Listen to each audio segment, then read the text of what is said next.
pays anglophones et les pays francophones, c'est pas la même chose. Ça veut dire les mentalités. Voilà. Si tu quittes en Angleterre pour venir ici en Italie aussi, tu vois leur comportement, leur manière de investir, leur manière de vie, c'est pas la même chose. Donc, quand tu es là-bas, il y a l'engouement. Hein, tu pars en Amérique, il y a l'engouement. Tu pars en Angleterre, il y a l'engouement qui donne même l'envie. Vous comprenez? Tu vois que tout bouge. C'est l'énergie, tout bouge.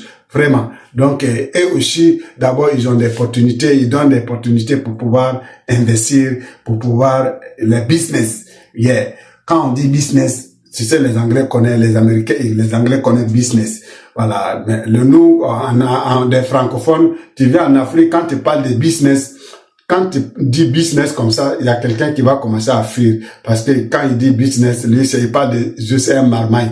Business, il croit que c'est un marmaille. C'est pas un marmaille. Donc, c'est business en anglais, c'est pour dire des affaires. Voilà. Si tu veux comprendre, pour pouvoir t'intégrer, faut dire, vraiment, je suis dans le domaine des affaires, pour faire des affaires, et puis tu s'exprimes aussi pour faire comprendre. Maintenant, si tu cours en anglais pour dire business, tu ne vas pas trouver quelqu'un qui va te suivre. Parce que quand tu dis business, en pays francophone comme nous, majorité aime se marmailler, donc ils vont te coller le ticket de marmaille.